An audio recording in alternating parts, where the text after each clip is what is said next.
अरे वाह, आनंद शब्द आया ना, लाइट आ गई। सबसे सरल जैन धर्म और सबसे सरल सम्यक दर्शन,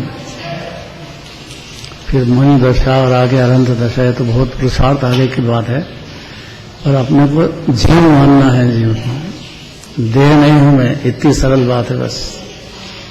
देखो गाथा में कहते हैं 918 यही चल रही है। मोह मान से रहित, तप से शुद्ध शरीर की सार्थकता है। ये जो देह मिला है, अनंत पंचपरावर्तन करते करते बड़ी मुश्किल से जीव को मानव शरीर मिलता है। देवता भी तरसते हैं इसके लिए।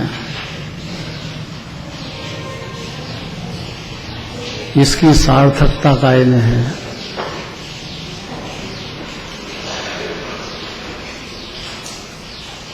कल 4 संज्ञा की बात आ गई थी।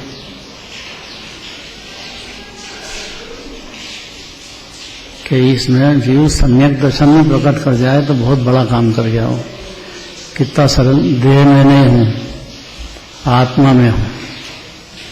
आत्मा मतलब ज्ञान शरीरी, अपने को अनुभव में, पहले सुने तो ही बहुत बड़ी बात है, अनुभव में आ जाए तो सम्यक दर्शन हो ही जाना है जीव का। अनादि काल से देह को ही सोच समझता रहा है जीव, यही दिखा ना उसको।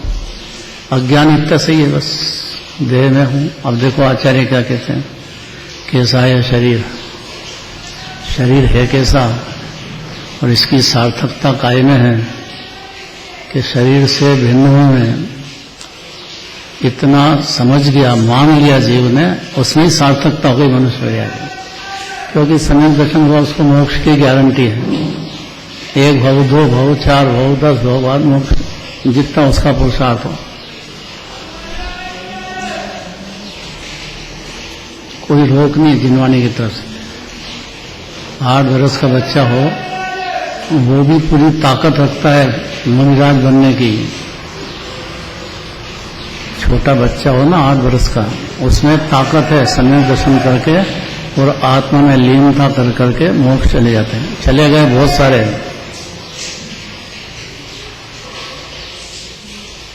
महावीर जी, अभी जीव को अपनी ताकत पता नहीं है। क्यों नहीं है? क्योंकि देह को ही सोच समझता रहा अनादिकाल। क्यों समझता रहा? और उसको दिखा यही क्या करे बेचारा, ज्ञान में गहरे रूप से देह ही देख दिखा जीव को। देखो मनुष्य का शरीर कैसा है कि कड़वी तुंबी के समान होने से सर्वथा उपभोग करने योग्य नहीं है। ये कड़वी तुंबी क्यों कहा? कि जितना जितना भी शरीर को पोषण करो, अंदर जीव के आकुलता क्लेश बढ़ता है, कम नहीं होता है। हुआ क्या है कि देह दिखा अनादिकाल से, तो देह ही समझ गया जीव। और इसकी सार्थकता काय में है कि ये समझ जाए कि कड़वी तुंगी के समान है।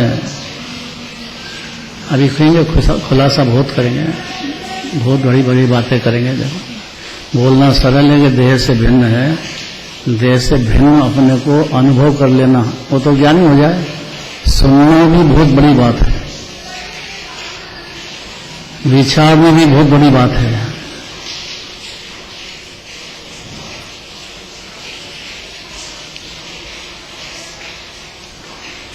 कड़वी तुंगी के समान होने से सर्वथा उपभोग करने योग्य नहीं है। अब देखो हम करें क्या? अनादि के संस्कार है। तो आचार्य कहते कि हाँ शब्द का मतलब घबराओ मत, घबराने की बात नहीं है। खाली यह यदि यह शरीर काय में उपयोग करें, बाकी 84 लाख होने तो बात ही मत करो। बेचारा कैसे दुख पा रहा है अनादिकाल से जो। कौन परवाह करे उसकी कि जीव भी है देह में। अहिंसा परमो धर्म इसीलिए कहा गया है कि जीव को अपनी दया आ जाए, और अपनी दया आई कि दूसरे जीव की भी दया चालू हो जाएगी उसकी। अपनी दया नहीं हो तो दूसरे की कैसे करेगा जीव।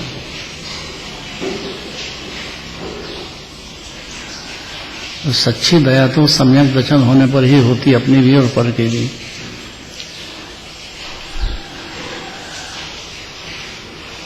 और सम्यक दर्शन अपने को आत्मा मानने पर होती है, देह से भिन्न हूं मैं, इतना सरल है।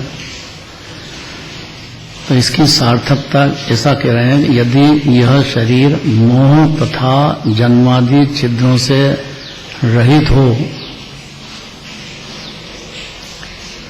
तो खूब देह की सेवा करो। पर है ही नहीं है, जिसके जन्म मरण का कोई ठिकाना नहीं है, आयु का कोई ठिकाना नहीं है, कब छुट्टी हो जाए संभव ही नहीं है। इसलिए आचार्य हाँ शब्द लगा करके कुछ कहना चाह रहे हैं। देखो गंभीर बात कि यह शरीर यदि मोह तथा जन्मादि छिद्रों से रहित हो ये, और तप रूपी धूप से सुखाया गया हो, तब 12 प्रकार के, उसमें सर्वोत्तम तप तो स्वाध्याय है। जिनैन भगवान की वाणी का 6 द्वय 7 तत्व का संवर निजरा मोक्ष का आश्रबंध का क्या स्वरूप है, ऐसा जिनवाणी से सुनने को मिलेगा जीव। अन्य मति में नहीं, कुदेव को गुरु कुशास के पास नहीं, सुनने को भी नहीं मिलेगा। बड़ा भारी चांद से मनुष्य पर्याय। और दिगंबर धर्म में आना, भले ही श्वेतांबर में हो, लेकिन पलट के आ गया दिगंबर में, बहुत बड़ी बात है वो।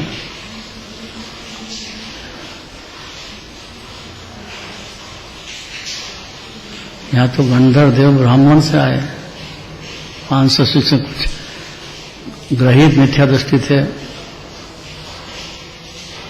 कुदेव कुगुरु को मानने वाले, और खाली भगवान के समोषण का मानस्तंभ का दर्शन किया, इतने में ज्ञानी हो गए। सारी बात तो जिन प्रतिमा कह देती है, अंतर्मुख आनंद में लीन है, तो ये सुख में शांति का समुद्र आत्मा है। इतना तो जिन प्रतिमा से जीव को पता लग जाता है, कोई उपदेश की जरूरत नहीं उसको। ज्ञान की ताकत ऐसी अपरंपार है। ग्रहित मिथ्या दृष्टि गंधर्व देव बन गए, बने कि नहीं। 66 दिन तक वाणी खिरी नहीं, जब उपस्थित आए तब जाके खिरी भाई भगवान की, क्योंकि पात्र जीव चाहिए। सभा में तो बड़े बड़े मुनिराज बैठे थे, लेकिन वो अलग बात है। अनंत भगवान की बात 3 लोक के सब जीवों तक पहुंच जाए, ऐसा उनके अंदर ताकत पैदा हो तो गंधर्व देव बनते हैं, नहीं तो जिन्हें भगवान की वाणी नहीं फिरती है। सुना कि नहीं सुना है? तो जिन्हें भगवान की बात कठिन होएगी कि सरल होएगी?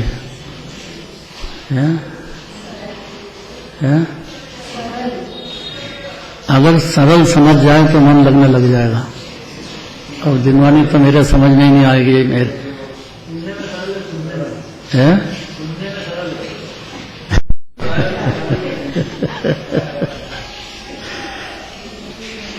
सुनने में सरल है ना, उसको सरल करते हैं बहुत।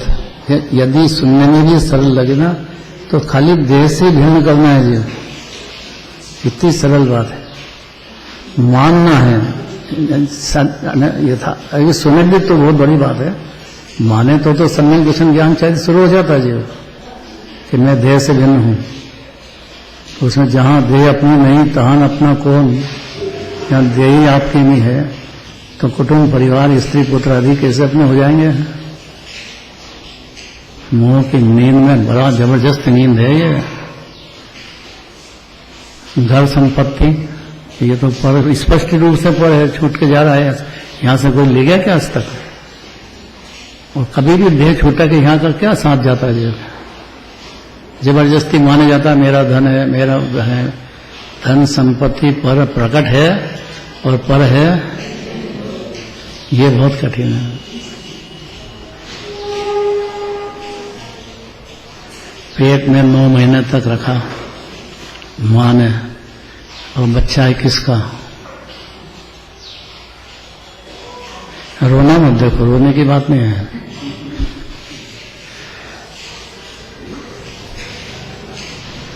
और स्पष्ट है कि पर है परिजन लोय, ये सुनने की आदत डालना चाहिए, क्योंकि बिल्कुल अकेला है और ये मौका मिल गया है जीव को दिगंबर जैन धर्म में।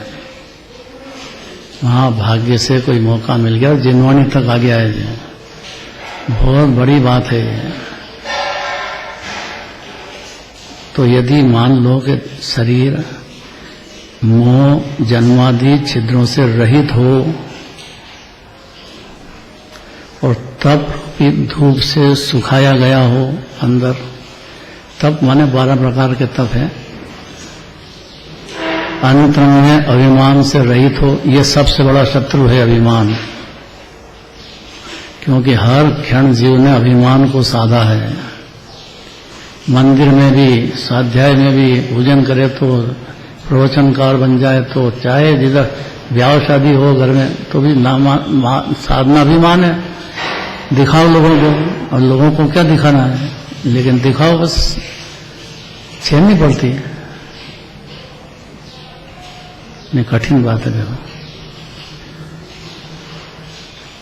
बड़ा शत्रु है, सबसे बड़ा तो अभिमान है, फिर क्रोध है, मान है, माया है, ये सब बड़े बड़े शत्रु सर्प हैं जो जीव की परिणति में बहुत अनादि काल से चले आ रहे हैं। यह तो एक समय का है, पर जीव की इसमें रुचि है। बहुत कठिन तो नहीं है।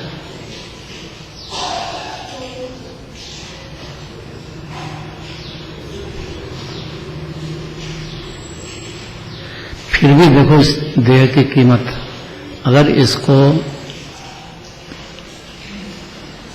तप भी धूप से सुखाया गया हो, अंतरंग अभिमान से रहित हो, इसमें बहुत ज्यादा ताकत तो अभिमान की है। और वो सम्यक दर्शन बिना अनंत अनुबंधी का भी नहीं जाने वाला है।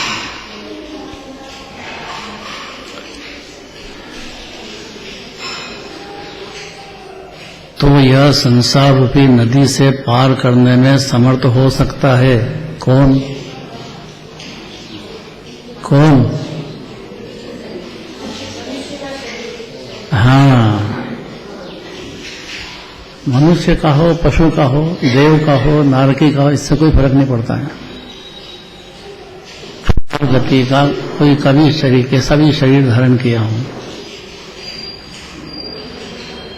संगी पंचेंद्रिय होना चाहिए, और वो हर क्षण सम्यक दर्शन के लायक है जीव। बस खाली उसको जिनेन्द्र भगवान के वचन मिलना चाहिए, क्या कि देह से भिन्न हो। ये तो नास्ति से बात है, अस्थि से गुणों का सागर जीव, अनंत अनंत गुणों का दरिया विराजमान है। ये सुनने को मिलना चाहिए बारंबार, 1-2 बार से नहीं चलेगी बात।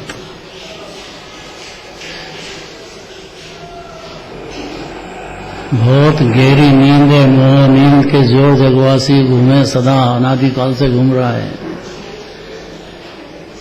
कर्म छोड़ और भाव कर्म, उसके निमित्त में द्रव्य कर्म बंधे, उसके उदय में शरीर मिले, फिर शरीर को अपना मान ले, फिर उसके पीछे भाव कर्म करता जाए, पुण्य पाप, फिर नो कर्म शरीर मिले, फिर ये ऐसे ही चल रहा अनादिकाल से। अपने ज्ञान को लंबाना चाहिए थोड़ा सा। जीव के ज्ञान की ताकत बहुत है, उसको थोड़ा इस बात का इनलार्ज खुद को करना चाहिए अंदर विस्तार में। तो जिनवाणी तो कहेगी, बस ये कितना कह पाएंगे। बाकी तो जीव के ज्ञान की ताकत ऐसी है, अगर जिनवाणी सुनने में मन लग गया तो समझ लो बहुत भव्य है जीव। अपनी तारीफ करो, अंदर तारीफ करना याद होना चाहिए को खुद का। जिनवाणी के पास बैठ गए, जिनवाणी के दर्शन कर लिए भगवान के, अरे दर्शन ही बहुत बड़ी बात है। पूजन में स्वाध्याय तो और अलौकिक बात है, जिन दर्शन ही बहुत बड़ी बात है। किसको मिलते हैं? अनुमति देखो, श्वेतांबर में तो भगवान का स्वरूप बिगाड़ दिया पूरा। हाँ तो है ही नहीं आदम भगवान का स्वरूप भी बिगाड़ दिया पूरा। लेकिन पलट सकता है जी कब कि जिन्हें भगवान की वाणी सुनने का मौका मिल जाए जीव को। तो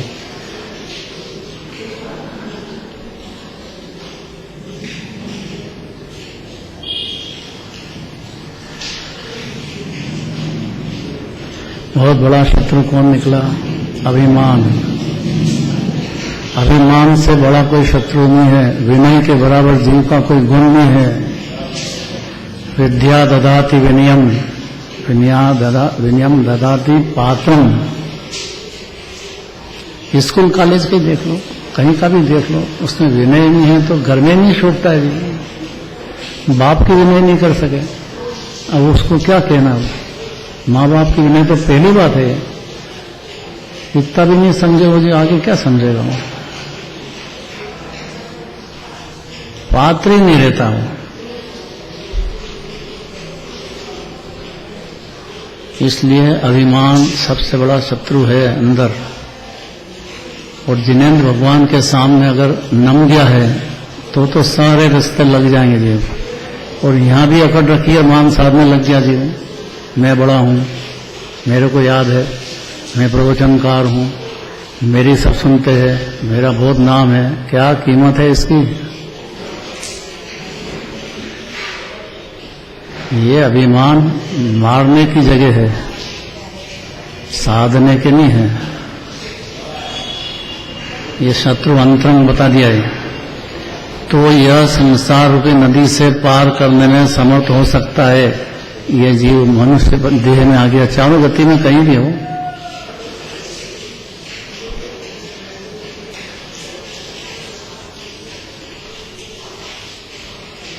अतः ऐसे शरीर में उत्कृष्ट चंदनादि लगाना भी सर्वथा आसार ही है। चंदन लगाओ। बहुत सारे तो देह छूटे तो के चंदन की लकड़ी से जलाना हमको, और तुम हो कहाँ? यहाँ जीव तो गया, मरा नहीं कहते अपने यहाँ, जीव गया कहते हैं। मरा नहीं शब्द अच्छा है। कहाँ गया? जीव गया। कहाँ गया? कि अगले गति में गया। अब मरने के बाद उसको चंदन की लकड़ी से जलाओ, शरीर को है कहाँ उसमें जीव? कितना बुरा लग रहा होगा सुनने में।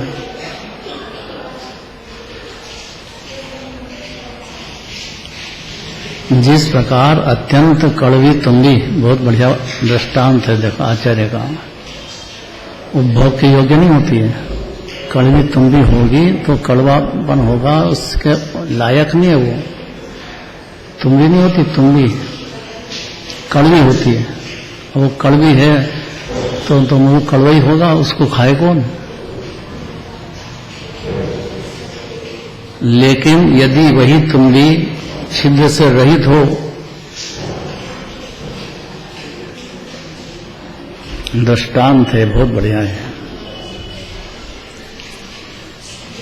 अर्थात अखंड हो, अभेद हो, उसमें छेदनी हो, तो वो जो तुम्बी है वो तिरेगी।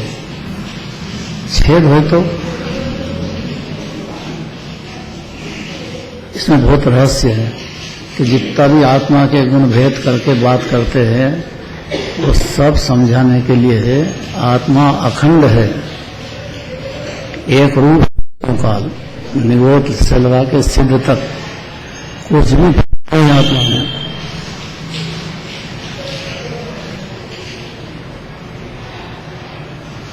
अब कड़वी तुम्बी है, छिद्र रहित हो,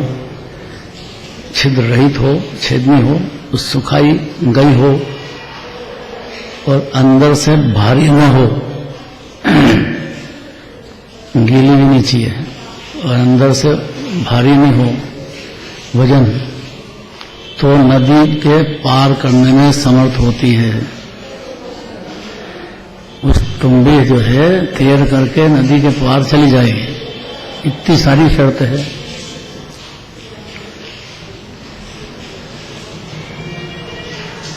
लेकिन यह शरीर मोह तथा खोटे जन्म रूपी छिद्रों से रहित हो, ऐसा तो होता ही नहीं कोई देह।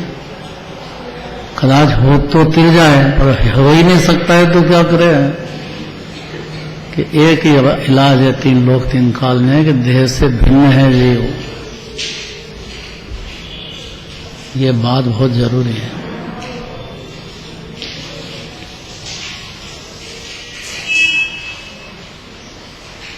अनंत पुरुषार्थ है इसमें, बोलना जितना सरल है पुरुषार्थ अनंत है। यह शरीर तुम्बी के समान कड़वा अर्थात दुख देने वाला है। ये तो देखो सब जीव को देह वाला दुखी दुखी बेचारा। कल ही थी बात, 4 तरह की संज्ञा है, आहार संज्ञा, भय संज्ञा, मैथुन संज्ञा, परिग्रह संज्ञा। चारों में आकुल पे आकुलता है।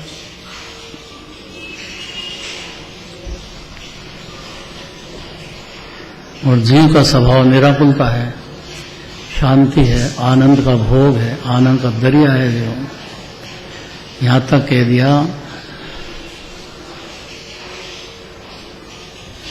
निश्चय से ये जीव 3 लोक प्रमाण है, 343 राजों। जो देह कितना ही बड़ा हो, अभी 500 धनुष का हो कि जरा सा हो, उससे कोई फर्क नहीं पड़ता है। निश्चय से जीव तो 3 लोक प्रमाण, 343 राज्य प्रमाण है। व्यवहार से देह प्रमाण कहा है।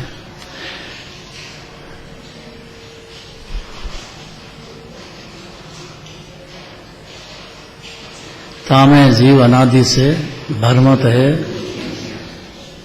मिथ्या ज्ञान से भटक रहा है, सम्यक ज्ञान से तिर जाता है।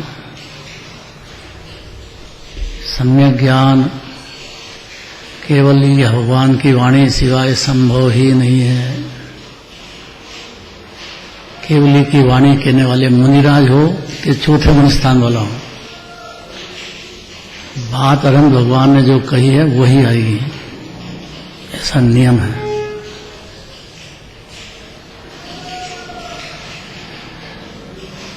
यहां से पात्र जीव कह दिया, चौथे गुण स्थान वाला जगन्य पात्र है, मध्यम पंचम गुण स्थान वाला मध्यम पात्र है, भावलिंगी संत उत्तम पात्र है। ये 3 हमेशा समझना चाहिए।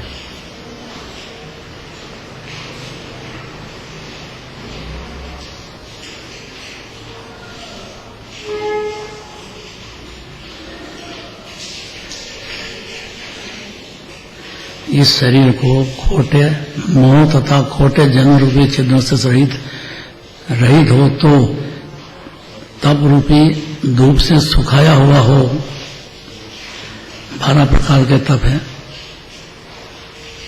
और अनंतरम अभिमान से रहित हो तो अवश्य ही संसार रूपी नदी को पार करने में समर्थ हो सकता है।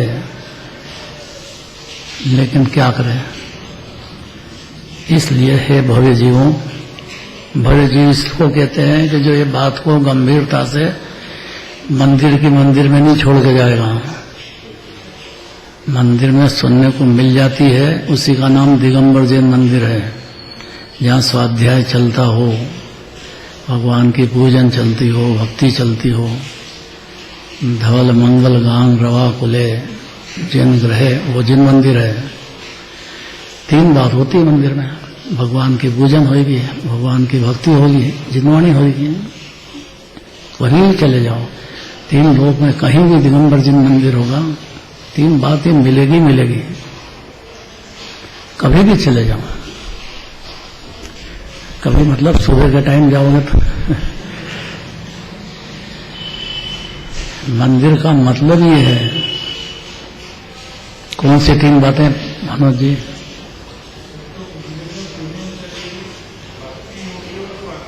बस ये 3 पॉइंट मिलेंगे ही।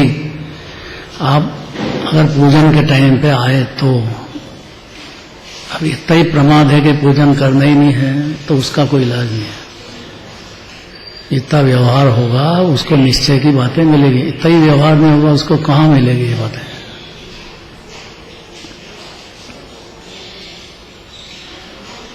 आजकल तो हो गया ऐसा, मोबाइल पे या टीवी पे प्रक्षाल देख लेते हैं और वहीं टेप से सुन लेते हैं पंडितों की, शास्त्र भी वहीं पढ़ लेते हैं, बस हो गया काम। तो मंदिर काय के लिए?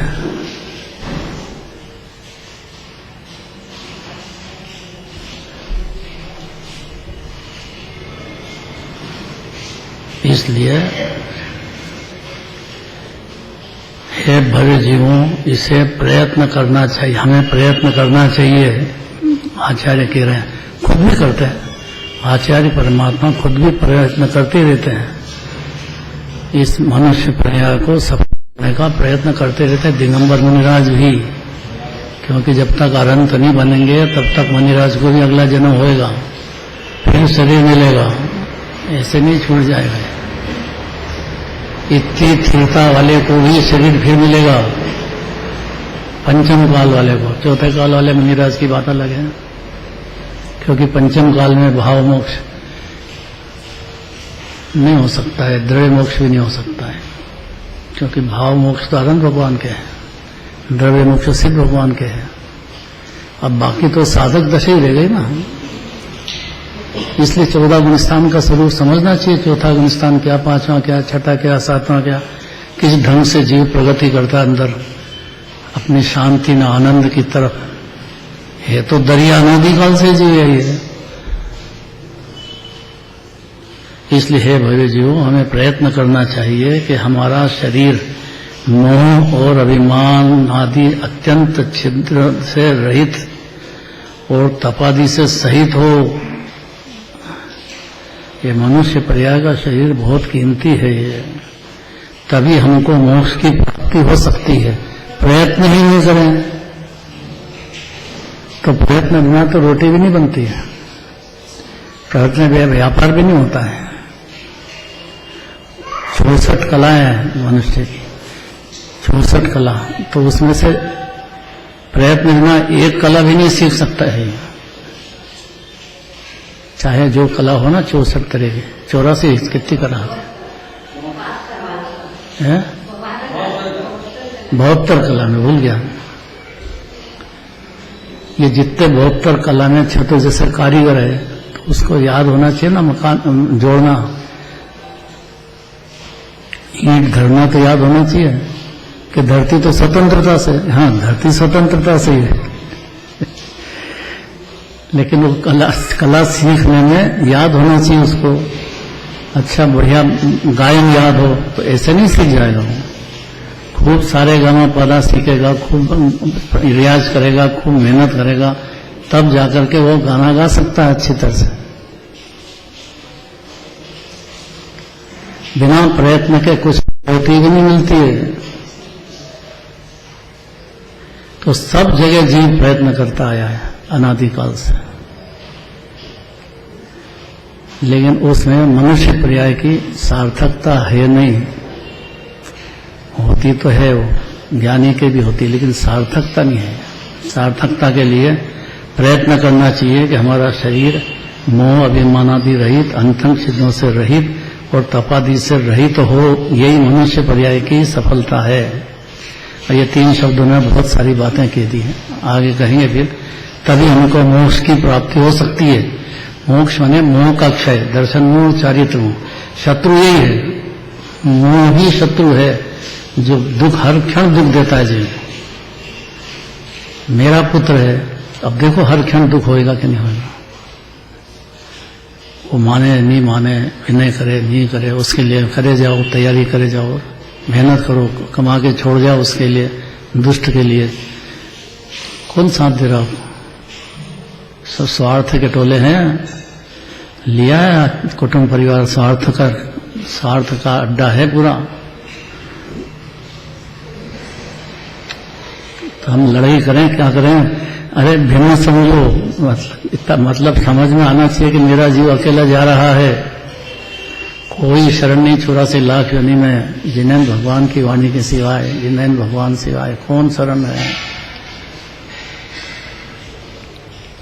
और ये समझेगा और अपना इतनी मेहनत करेगा, इधर प्रयत्न करेगा, आत्मा के अनुभव का प्रयत्न, फिर स्थिरता का प्रयत्न, दर्शन नास्ति से दर्शन तोड़ने का प्रयत्न, मिथ्यात्व तोड़ने का प्रयत्न, फिर चारित्र तोड़ने का प्रयत्न, कि दोनों प्रयत्न खूब करना पड़ेंगे जीव को, और खूब मेहनत करेगा तो जाकर के जीव के मोक्ष की प्राप्ति हो सकती है।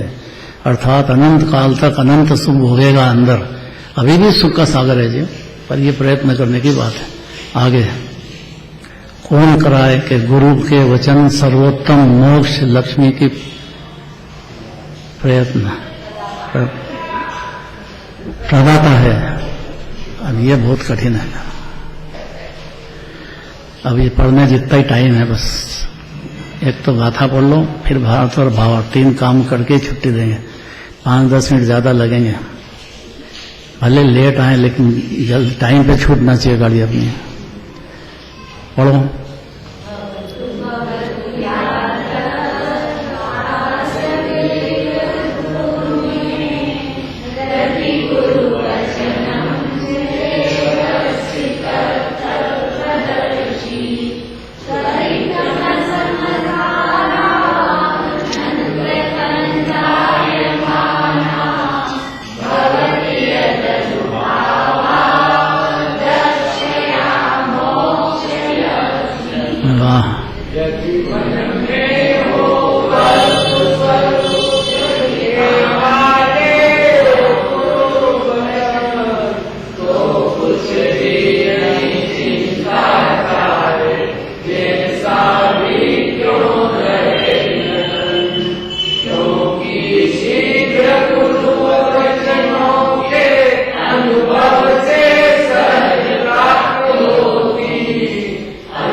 गुरु के वचन,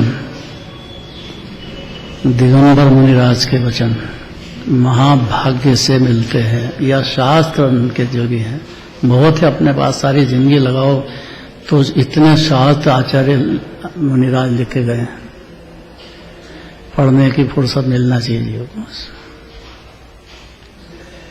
थोड़ा पाप से बचे, थोड़ा टाइम लगाए तो सब बातें टाइम मिले, जीव को मिलना चाहिए ना टाइम तो। और विश्वास पूर्वक सुनना चाहिए कि गुरु के वचन जो है ठेठ मोक्ष लक्ष्मी मोक्ष की गारंटी है। यदि बस पढ़ना है, पीछे पढ़ो।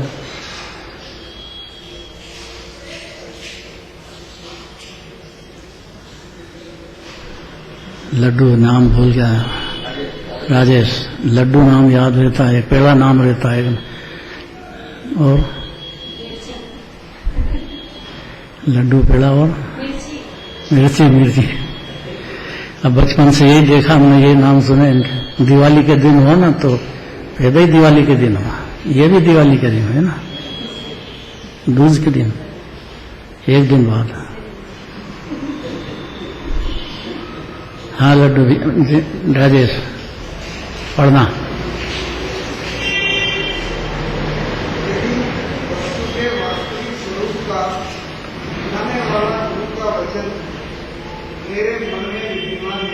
हृदय में हाँ, तो यह मेरा शरीर जैसा रहे कोई चिंता नहीं, क्योंकि हृदय में विद्यमान श्री गुरु के वचन अनुभव से शीघ्र ही सर्वोत्तम आनंद को देने वाली अविनाशी मोक्ष रूपी असाधारण लक्ष्मी की प्राप्ति होती है। बहुत जोरदार बात है, गारंटी है दिगंबर मुनिराज के वचन, क्योंकि वो अनंत भगवान के अनुसरण करके ही होते हैं। विश्वास करो बस दिगंबर मुनिराज का। मुनिराज को पहचान जाए ना सच्चे को तो भी अज्ञान नहीं रहेगा, इतनी ताकत है पहचानने में। कैसे होता दिगंबर मुनिराज? जिनके 28 निर्गुण निरतिचार चल रहे हों, ज्ञान ध्यान में तलीन हो, तीन कषाय का अभाव चल रहा हो, जंगलवासी हो, तो ये सिर झुकाना, नहीं तो नारियल है उसका सिर है ही नहीं, हर जगह झुक जाएगा क्या? इतना भी भोंदू नहीं रहना चाहिए जीव को, है? बहुत कड़क शब्द बोल दिया छोटा। हाँ, महामूर्ख है, मूर्ख कहेंगे इसको। इतना भी नहीं समझता है कि गुरु क्या होते थे हमारे, जैनी है सब। भाई जैनी है तो मुनिराज हर जगह सिर झुकाएगा क्या? मूर्ख, महामूर्ख।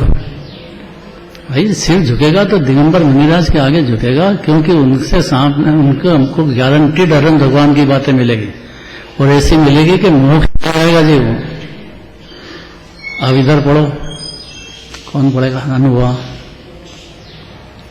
अनुभव के सुलभा, ये अनुभव मेरे को सूझनी पड़ती है। हाँ, यदि गुरु वचन हृदय में विद्यमान न रहे और शरीर भी पुण्य संचय करने वाली शुभ क्रियाओं में न लगा हो तो अवश्य चिंता करनी चाहिए, किंतु समस्त पदार्थों के वास्तविक स्वरूप का प्रकाश करने वाले गुरु वचन यदि मन में विद्यमान है तो शरीर चाहे कैसा भी क्यों न रहे, कोई चिंता नहीं, क्योंकि उन्हीं गुरु वचनों के अनुभव से अन्य स्थान पर अप्राप्त सर्वोत्तम आनंद को देने वाली अविनाशी मोक्ष लक्ष्मी की प्राप्ति होती है।